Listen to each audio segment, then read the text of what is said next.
is the difference. Thank you. Makes it clear. Henry.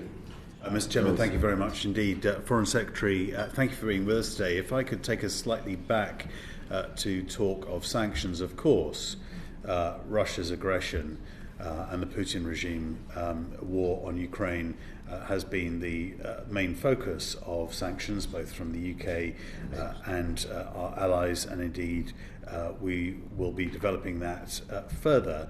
But of course, Belarus has been involved in supporting Putin. Lukashenko has been the current useful lackey of Putin in terms of allowing troops to train on his soil. In recent days, of course, we have seen a slight retrenchment on that position from Minsk, being a little bit concerned about their involvement. Not that I think we can trust what's coming out of the regime in Minsk. Can you say a little bit more about what action the United Kingdom and its allies is looking to take against the Lukashenko regime in Belarus, and how we are looking to mitigate against that sort of support that the country is seeking to provide the Kremlin?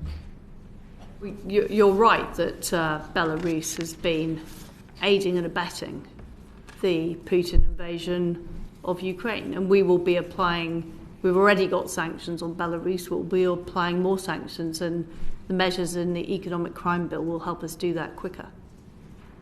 And so there are specifically further targeted sanctions that are being worked on right now against Belarus. Yes.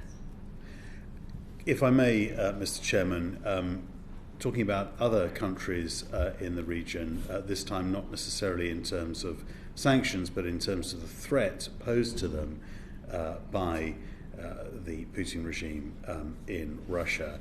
Moldova is a country that is neutral and also has a part of its territory, Transnistria, that is effectively partially occupied by Russian troops.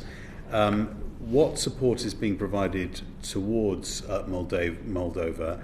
And it's been said that many people's COVID lockdown projects was to learn to play an instrument or to cook better, and for Putin it was going through the Kremlin archives and seeing how he could recreate Russian imperialism.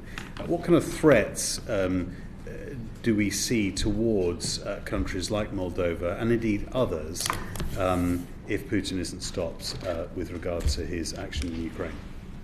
Well, I fear that it wasn't a COVID project by Putin. I mean, he openly made his comments about the desire to restore wider Russia in his 2007 Munich Security Conference speech. So this has been on the cards for some time, and it's been a long-held ambition, and frankly, the West should have taken it more seriously long before. I agree with your analysis on Moldova, and it is very concerning what's happening in Transnistria and the threat that we're seeing on the Moldovan border.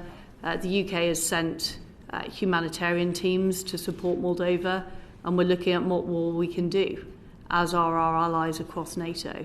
But it is a serious concern, and we're seeing that also with Kaliningrad and the threat there to the Baltic states. This invasion of Ukraine is, of course, an absolutely appalling in itself, but there are also wider security concerns and fairly immediate security concerns as well, including Moldova.